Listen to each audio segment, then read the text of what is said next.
स्वागत है दोस्तों आप सबका मेरे YouTube channel Shahid Azmi live पर। आपने चीन की दीवार का नाम सुना होगा, आपने बर्लिन की दीवार का नाम सुना होगा, लेकिन आज मैं एक और दीवार का नाम बता रहा हूं जिससे टकराकर पुर्तगाल की टीम अपने देश वापस लौट रही है। जी हां, मैं बात कर रहा हूं मोरक्को बनाम पुर्तगाल के मुकाबले की। Quarter final match FIFA world cup 2022 का इस मुकाबले में दीवार थी मोरक्को की डिफेंडिंग दीवार, जिसे भेदने के लिए पुर्तगाल ने हर मुमकिन कोशिश की, हर बार अपनाया, हर प्रयास किया, लेकिन उस दीवार को फांद नहीं पाए, उस दीवार को चीर नहीं पाए, उस दीवार को पार नहीं कर पाए और कोई गोल स्कोर नहीं कर पाया। वहीं पर अगर बात करें, मोरक्को ने अपने नाम से बढ़कर अपनी जो 22वीं विश्व रैंकिंग उससे ऊपर उठकर दुनिया को दिखा दिया, अफ्रीकी देश की ताकत को दिखाया, अपने अरबी देश की ताकत को दिखाया, अपनी ताकत को दिखा दिया कि किसके अंदर कितनी ताकत है। मोरक्को ने अपनी पहचान, अपनी ताकत दुनिया के सामने जाहिर कर दी और उसने पुर्तगाल जैसी टीम को, जिस टीम में पेपे जैसा खिलाड़ी, जिस टीम में रोनाल्डो जैसा खिलाड़ी, जिस टीम में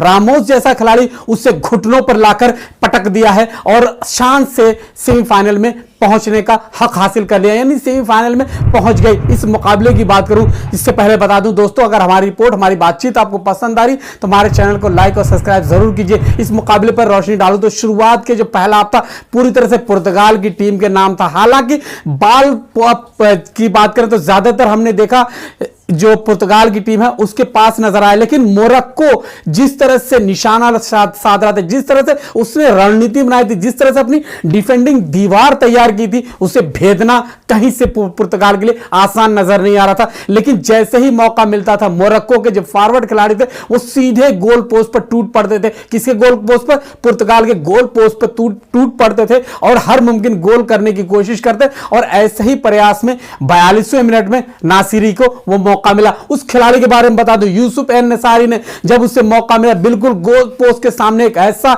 हेडर लेता है, उछलते हुए तकरीबन 3 से 4 फीट ऊपर उछलता है और उछलते हुए गेंद को इस तरह हेड लेता है, पूरी तरह से गोल पोस्ट के जमीन पर पटकता है और वो बॉल जमीन से पटकते हुए गोल पोस्ट के ऊपरी जाल में जाकर उलझ जाती है और यहां से मोरक्को को बढ़त हासिल हो जाती है। उसके बाद से मोरक्को के जो वहां स्टेडियम में बैठे हजारों शायकीन थे, हजारों दर्शक थे, वो खुशी से झूम उठे। न सिर्फ मोरक्को में खुशी मनाई जा रही थी, न सिर्फ कतर के स्टेडियम में खुशी मनाई जा रही थी, बल्कि अनेकों देशों में, अफ्रीकी देशों, अरबी देशों यानी अरब के ममालिक को हर जगह, कई जगह ऐसे देखने को मिला जहां पर खुशी से दर्शक, उनके चाहने वाले, उनके समर्थक जो थे खुशी से झूम उठे। झूमते भी क्यों नहीं, अफ्रीका का पहला देश मोरक्को बना जो पहली बार सेमीफाइनल में पहुंचा। इससे पहले घाना की बात करें, सेनेगल की बात करें, इन टीमों ने कोशिश की थी पहुंचने की, लेकिन वो वहां तक नहीं पहुंचे थे, क्वार्टर फाइनल में हारकर बाहर हो गए थे। लेकिन तमाम टीमों को पीछे छोड़ते हुए इस टीम ने, मोरक्को जिसकी रैंकिंग 22वीं रैंकिंग है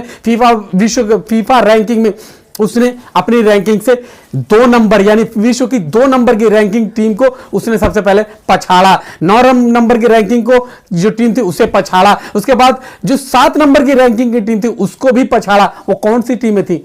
बेल्जियम की टीम थी। वो कौन टीम थी? स्पेन की टीम थी। वो कौन सी टीम थी? जो अभी उसने पुर्तगाल जैसी टीम, यानी वर्ल्ड की जो 10 टीमें हैं उसमें से 3 टीमों को उसने पटक दिया है। 2 नंबर की टीम, उसको उसने पहले बेल्जियम को मात दी, उसके बाद स्पेन जैसी टीम को जो विश्व 7 नंबर की टीम, उससे उसने मात दी, और विश्व नंबर 9 टीम जो अभी उसने पुर्तगाल जैसी टीम को हराकर टूर्नामेंट से बाहर किया, अलविदा किया। और इस टीम का क्रिस्टियानो रोनाल्डो जो इस टीम की रीढ़ है, उसका यह तकरीबन माना जाता आखिरी खेल रहे थे, विश्व कप खेल रहे थे, उन्हें भी आंसुओं के साथ विदा किया। वो रोते हुए, बिलखते हुए स्टेडियम से बाहर गए। एक महान खिलाड़ी है, लेकिन जिस तरह से उसे विदाई मिलना चाहिए थी, जिस तरह से वो खेलता रहा, उसकी टीम ने आज बिल्कुल प्रदर्शन नहीं किया। कई मौके मिले, कई अवसर मिले, लेकिन उसको भुना नहीं पाए। भुना क्यों नहीं पाए? क्योंकि मोरक्को की दीवार सामने थी, उसे भेद नहीं पाए। कई बार चांस मिला, उन्होंने गेंद को गोल पोस्ट पे फेंकने की कोशिश की, लेकिन यहां पर मोरक्को को गोलकीपर की तारीफ करने की, उस गोलकीपर की तारीफ करने की जिसने ऐसे ऐसे सेव किए कि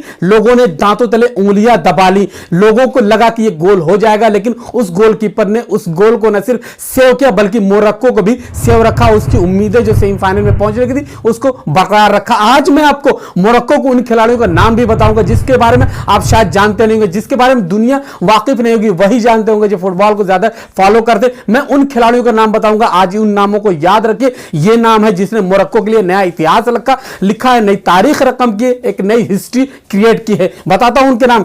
यासिन बुर्नो, ये एक ऐसा खिलाड़ी है। यासिन बुर्नो की बात करूं, चाहे अशरफ हकीमी की बात करूं, जवाद अल यामिक, सोफियान आरामरत की बात करूं, सलीम अमला या हकीम जीएच की बात करूं, या यूसुफ एन निसारी की बात करूं, और भी कई ऐसे खिलाड़ी जिन्होंने इतिहास रचा, जिसने एक तारीख रकम कर दी मोरक्को के लिए। उसने उन खिलाड़ियों को रोका जो खिलाड़ी दुनिया के टॉप खिलाड़ी, जो यूरोपियन लीग खेलते हैं, जो बड़े बड़े क्लब में खेलते हैं, उनको रोका। उनमें कौन से खिलाड़ी हैं, उनको भी जान लीजिए, उनको भी पहचान लीजिए, उनको भी आप जानते होंगे। इनमें से कई नामों को आप जानते होंगे। रामोस को जानते होंगे, पेपे को जानते होंगे, रोनाल्डो को जानते होंगे, इसके अलावा रूबेन डियास को आप जानते होंगे, राफेल गुरेरो को जानते हैं, बर्नार्डो सिल्वा को जानते होंगे, जैसे गुंजालो रामोस की जैसा मैंने बात की। ये ऐसे खिलाड़ी जो दुनिया के माने जाने खिलाड़ी, वो भी मोरक्को के सामने टिक नहीं पाए। मोरक्को के सामने वो भी हार मानकर अपने देश को लौटने को तैयार है। जबरदस्त मुकाबला, किसी ने नहीं सोचा था। बड़े बड़े फुटबॉल के पंडित भी सोचने में बिल्कुल कासिर थे, यानी बड़े बड़े जो फुटबॉल के जानने वाले थे वो भी इसको समझ नहीं पाए किस तरह से मोरक्को लगातार इतिहास रचती आ रही है। उसने बेल्जियम को शिकस्त दी, उसने स्पेन को शिकस्त दी, उसने आज पुर्तगाल को शिकस्त देते हुए एक नई तारीख रकम करते हुए सेमीफाइनल में जगह बना ली। अब देखना होगा सेमीफाइनल मुकाबले में जब पहुंचती वो क्या कमाल करती, क्या इतिहास बनाती, क्या कुछ आगे बढ़ पाएगी, क्या अफ्रीकी ऐसी देश बन पाएगी पहली जो फाइनल में पहुंचेगी, क्योंकि पहली देश बन चुकी है जो सेमीफाइनल में पहुंची है। इससे पहले बता दूं आपको 3 टीमें, कैमरून 1990, सेनेगल 2002, इसके अलावा घाना 2010, ये 3 टीमें हैं जो क्वार्टर फाइनल में पहुंची, लेकिन क्वार्टर फाइनल में हारकर बाहर हो गई। एक और बात आपको बता दूं चलते चलते, पुर्तगाल पहली मर्तबा क्वार्टर फाइनल फीफा विश्व कप के क्वार्टर फाइनल में हारी है। इससे पहले कभी भी क्वार्टर फाइनल मैच में उससे शिकस्त का सामना नहीं करना पड़ा था विश्व कप में। वहीं बता दूं मोरक्को की जबरदस्त डिफेंडिंग ने आज उसे घुटनों पर ला दिया। ऐसा मैं बार बार कर रहा हूं क्योंकि निसारी का वो जो हेडर गोल था उससे कभी भी भूल नहीं पाएंगे पुर्तगाल के समर्थक, पुर्तगाल के खिलाड़ी, पुर्तगाल के डिफेंडर, पुर्तगाल के जो गोलकीपर है, कभी भी भूल नहीं पाएंगे। और ऐसा ही कुछ देखने को मिला। जबरदस्त मुकाबला था और इस मुकाबले के एंडिंग जो अंत हुआ वो भी कहीं ना कहीं एक नया इतिहास लिखा, एक नई तारीख रकम कर दिया। साल 2018 में जब यही मोरक्को यही पुर्तगाल आमने सामने होते हैं तो यहां पर पुर्तगाल ने मोरक्को को शिकस्त दी थी 1-0 से। लेकिन उससे पहले आपको याद होगा मैंने पिछली वीडियो में बताया था, नहीं अगर आपको नहीं सुना तो जाकर सुन लीजिए मैंने, क्योंकि मोरक्को के कई मुकाबलों पर वीडियो लगातार बनाता रहा हूं।